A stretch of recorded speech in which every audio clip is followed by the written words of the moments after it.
South के चंद्रशेखर आजाद ने अपनी एक अलग पार्टी बना ली।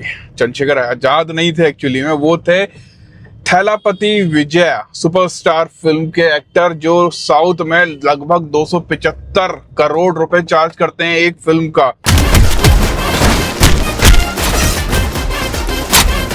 पार्टी बनाई है जिसका नाम है TVK।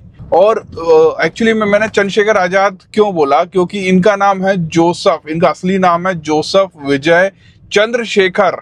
ये नाम सुनकर मैं थोड़ा सा जो है कंफ्यूज्ड हो गया था पहले, फिर मुझे समझ आया कि ये जो है क्रिश्चियन है।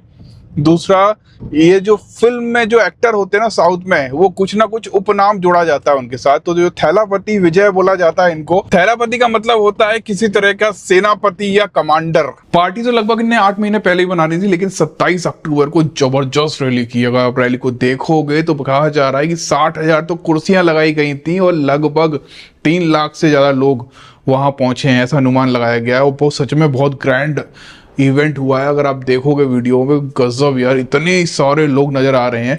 खास बात ये रही है कि विजय थैलापति का ये कहना है कि मैं अपने पीक फिल्मी करियर को छोड़कर राजनीति में आया हूं। अभी देखना चाहता हूं कि इनकी पार्टी के आने के बाद तमिलनाडु में क्या बदलाव आते हैं। अभी आपको पता है स्टालिन जो है वहां के चीफ मिनिस्टर हैं और इनके बेटे उदयनिधि जो है वो डिप्टी CM है। अमेरिका में चुनाव है, आपको पता होगा 5 नवंबर को वहां पर वोट डलने वाले हैं। और आपको पता है वहां पर जो वोटिंग है ना, वो EVM मशीन से नहीं होती, वहां होती है बैलेट पेपर से। और सोचिए कि दुनिया का सबसे पुराना डेमोक्रेसी वाला देश, जहां EVM पे भरोसा नहीं, उनके पास इतनी सारी टेक्नोलॉजियां हैं। एलन मस्क जो है अमेरिका से हैं और वो डोनाल्ड ट्रंप को सपोर्ट कर रहे हैं। और दूसरी साइड जो खड़ी हैं वो है कमला हैरिस और डोनाल्ड ट्रंप पे असली टक्कर है। खड़े तो और भी लोग हैं, लेकिन ये 2 लोग हैं, इनमें से ही कोई एक अमेरिका का प्रेसिडेंट बनेगा। अब सोचिए कि एलन मस्क जो है वो अमेरिका से हैं और AI टेक्नोलॉजी पर जबरदस्त उनकी पकड़ है और वो तनी क्या क्या करते रहते हैं। अभी रिसेंटली एक कार बनाई है जिसके आगे ड्राइवर सीट तो छोड़िए, मतलब उसके आगे जो हैंडल होता है ना, ड्राइवर स्टीयरिंग व्हील होता है ना कार का, वो तक नहीं दिया। आपको सिर्फ जाके बैठना है, कार आपको आपकी जगह तक छोड़ देगी। अभी ऐसे रोबोट्स निकाले हैं, जैसा लग रहा था जैसे कि मैं टर्मिनेटर फिल्म देख रहा हूँ। ऐसे रोबोट जो अपने पैरों पे चल रहे हैं, अपने हाथों से सामान उठा रहे हैं, और वो आप उन्हें खरीद सकते हैं अपने घर के कुछ काम करवाने के लिए। जैसे अगर मुझे साफ सफाई करवानी है तो मैं उस रोबोट को बोलूँगा, वो कर देगा। ऐसा व्यक्ति एलन मस्क ये बोलता है कि EVM में जो है कुछ भी गड़बड़ हो सकती है, इसलिए चुनाव से नहीं होने चाहिए। लोग बोलते हैं कि उसके अंदर ब्लूटूथ नहीं होता, wifi. I'm a technologist. I know a lot about computers, and I'm like, the last thing I would do is trust a computer program, because it's just too easy to hack. It's too easy to add just one line, and it's really difficult to hack paper ballots. नहीं होता तो connect कैसे करेंगे, hack कैसे करेंगे? देखिए artificial intelligence जो है ना, AI टेक्नोलॉजी, वो इतनी खतरनाक हो चुकी है कि उसे किसी भी तरह का कोई भी वायरलेस डिवाइस कनेक्ट करने के लिए नहीं चाहिए होता है। वो कुछ ना कुछ टेक्निक निकाल कर ऐसा कर सकता है। आप किसके साथ हैं, डोनाल्ड ट्रंप के या कमला हैरिस के? देखिए कमला हैरिस के साथ जो हैं वो बराक ओबामा है। बराक ओबामा मेरे फेवरेट हैं। जब वो प्रेसिडेंट के लिए लड़ रहे थे तब मैं उनका सपोर्ट कर रहा था, अभी वो कमला हैरिस का सपोर्ट कर रहे हैं। और आपको पता है डोनाल्ड ट्रंप, एक समझ लीजिए कि वो मोदी जी के दोस्त हैं, तो उनका जो बिहेवियर अमेरिका में वो भी वैसा ही है। वहाँ पर भी वो बहुत सारे जो हैं उद्योगपति हैं, जो बहुत सारे उद्योगपति जो है ना वो डोनाल्ड ट्रंप का सपोर्ट कर रहे हैं। वैसे तो डोनाल्ड ट्रंप 100% हार जाते, लेकिन आपको पता होगा भी रिसेंटली उनके ऊपर अटैक हुआ था और उस अटैक के दौरान जो है वो जो गोली थी ना उनके कान के बिल्कुल पास से निकली थी और यहाँ से ब्लड आने लग गया था। उस घटना ने डोनाल्ड ट्रंप को बहुत ज़्यादा फेमस कर दिया उस चीज़ों में, कि जहाँ पर वो जीतने के चांसेस उनके ना अब बहुत टक्कर के हो गए हैं, और ना 100% कमला हैरिस जीतने वाली थी। कल राजपाल यादव का एक वीडियो आउट हुआ था, आपको पता होगा, और वो इंस्टाग्राम पे डाला था कि पटाखे वगैरह चलाना ठीक नहीं होता। लेकिन सोचिए लोगों ने इतना ज़्यादा विरोध कर दिया उनका। जी भैया बता दें, आने वाली फिल्म कौन सी है और कौन सी फिल्म अभी आ चुकी है? हर 1.5 महीने में एक फिल्म देखने को मिलेगी।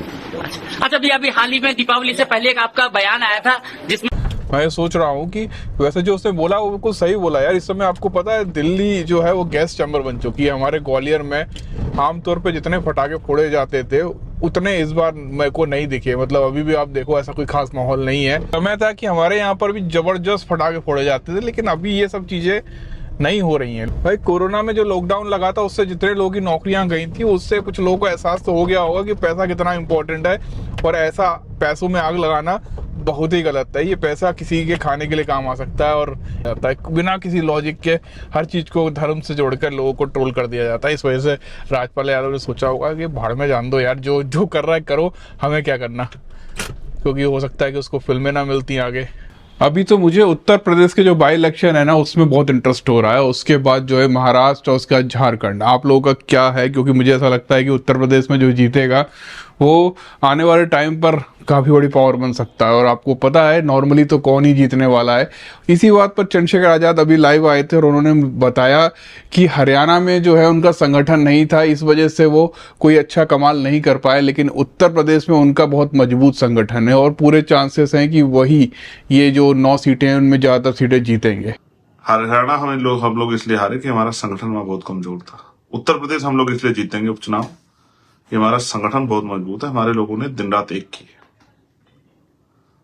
पूरी लड़ाई संगठन के ऊपर डिपेंड करती है कि संगठन कितना मजबूत है, आपकी बात कहां तक जा रही है और उसको किस तरह से लेके जा रहा है। आज सुबह चंद्रशेखर आजाद दिल्ली से है ना कानपुर की तरफ जा रहे थे बाय ट्रेन, और बीच में जब बुलंदशहर आया वहां पर कुछ लोगों ने जिस डिब्बे में वो बैठे थे वहां पर पथराव चालू कर दिया, उससे कांच टूट गया। हालांकि वो कोई हमला चंद्रशेखर आजाद के ऊपर नहीं था, वो नॉर्मल जो वहाँ पे असामाजिक तत्व होते हैं जो नॉर्मली ऐसे काम करते रहते हैं, कहीं वो जो है रेल की पटरियों पे कुछ रख देते हैं या फिर उनके कांचों पे पत्थर मारते हैं। C3 जिस बोगी में मैं था, जैसे ट्रेन ने बुलंदशहर क्रॉस किया, किसी असामाजिक तत्व ने ट्रेन पर पत्थर फेंका, जिसमें मुझसे आगे 2-3 जो चेयर्स हैं उनके आगे वाले जो एक यात्री थे उनका शीशा चकनाचूर हो गया, उनको चोट भी लग सकती थी। इंटरनेट पर एक बहुत खतरनाक चीज चल रही है। सोचिए, वोट मांगने के लिए इंसान हर तरीके से डरा धमका कर आपसे वोट मांगता है और उसका एक नया फॉर्मूला चल रहा है कि बटेंगे तो कटेंगे। आपको सच में लगता है कि बटेंगे तो कटेंगे? यूपी की जो 9 सीटें सिर्फ उसके लिए इस तरह की बातें की जा रही है। वहीं सपा के अखिलेश यादव बोलते हैं जुड़ेंगे तो जीतेंगे। इन दोनों लोगों की जो है ना खटिया खड़ी करी मायावती जी ने। उन्होंने एक प्रेस कॉन्फ्रेंस किया और वहां पर उन्होंने क्लियर बोला कि ये दोनों पार्टियां आपके साथ कि बटेंगे तो कटेंगे, ये नारा लगाकर वोट मांग रहे हैं, तथा वही सपा के लोग भी ये नारा लगाकर वोट मांग रहे हैं कि जुड़ेंगे तो जीतेंगे। ये केवल अपनी कमियों पर से ध्यान बांटने के लिए इस किस्म के ये नारेबाजी कर रहे हैं, पोस्टरबाजी कर रहे हैं, तो यहाँ की जनता को गुमराह करने के लिए। इसी सारे मामले पर चंद्रशेखर आजाद जब रेलवे स्टेशन पे उतरे तो वहाँ प्रेस वालों ने उनसे ही पूछा कि बटेंगे तो कटेंगे पे उनका क्या नजरिया है, तो उन्होंने बोला पढ़ेंगे तो बढ़ेंगे। चल रहा है, कटेंगे तो बटेंगे, मैं तो उस पर बात रख चुका हूँ कि पढ़ेंगे तो आगे बढ़ेंगे। डॉक्टर बाबा साहब अम्बेडकर ने कहा था, शिक्षित बनो, संगठित रहो, संघर्ष करो। यूपी का तो मुझे पता नहीं, यूपी के हिसाब से हो सकता है ये लोग सही बोल रहे हो, लेकिन एमपी के हिसाब से जो चंद्रशेखर आजाद ने बोला ना वो सबसे बेस्ट है, पढ़ेंगे तो बढ़ेंगे। मैंने ऐसा क्यों बोला? लगभग 9 साल पहले जब मैं ग्वालियर में आया था, मैं पहले बाहर रह रहा था, उसके बाद मैं 9 साल पहले ग्वालियर आया था। उस समय मैंने कुछ लोगों को सड़कों पर जो है सोते हुए देखा था। तब मेरे साथ बहुत सारे ऐसे बुद्धिजीवी थे। मैंने उनसे बोला था यार ये इन लोगों के लिए हम सब मिलकर कुछ मदद कर सकते हैं। तो उनका ये कहना था कि जब हमारी सरकार आ जाएगी ना तब हम इन लोगों की मदद करेंगे।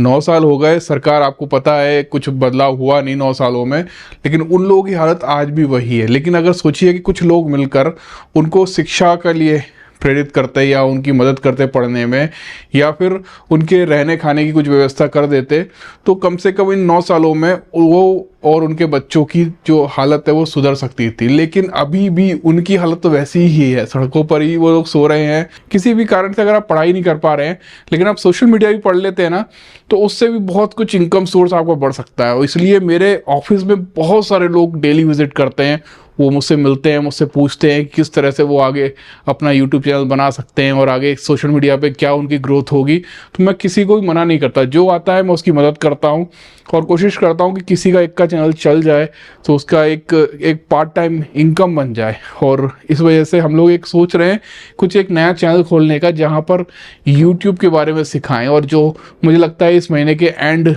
होने से पहले वो चालू हो जाएगा। अभी हमारे ऑफिस में बहुत सारे लोग आते हैं, उनको मैं बता भी देता हूँ, लेकिन इतने सारा समय नहीं दे पा रहा हूँ। तो देखिए हमारे पास आए हैं प्रदीप, और ये जो है ना मिस्त्री का काम कर रहे हैं, और अब ये बहुजन खबर 85 करके इनका एक यूट्यूब चैनल बना दिया है और इनको बोला है कि ये यूट्यूब चैनल पर काम करें।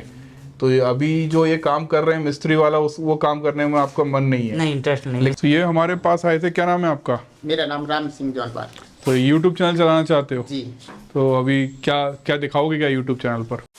मैंने डिसाइड किया है कि एक ऐसा प्लेटफॉर्म तैयार करें जहां से आपको जो भी जानना है मेरे पास आए बिना आप उस चैनल को या उस प्लेटफॉर्म को खोलें या वो वेबसाइट खोलें, वहाँ सारी इन्फॉर्मेशन एक ही जगह हो शुरू से लेके अंत तक, वो भी ऐसे इस लेवल की इन्फॉर्मेशन होना कि अगर कोई ऑटो चला रहा हो या कोई जो है सड़क पर मजदूरी करता हो, किसी का ठेला हो, वो भी उसको पढ़े या देखे ना तो उसको आसानी से समझ पाए। और मैं इतने 8-9 सालों से मैं आप लोगों के बीच में रहा हूँ तो मुझे पता है कि किस लेवल से वो वीडियो बनानी चाहिए। तो वो पूरी सिस्टमेटिक चीज़ें जो है ना मैं बना रहा हूँ, कोशिश कर रहा हूँ, और जल्दी इस महीने के एंड तक वो आपके सामने होगा, पक्की बात है।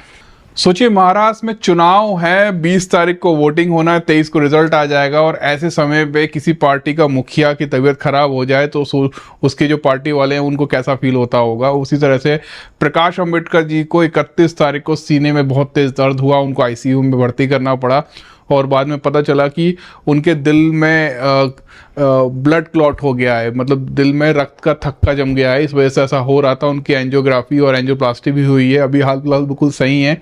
आईसीयू से उन्होंने एक जो है वीडियो मैसेज भी जारी किया सबके लिए कि जो चुनाव आने वाला है बहुत महत्वपूर्ण है और इसके सबको मिलकर लड़ना है।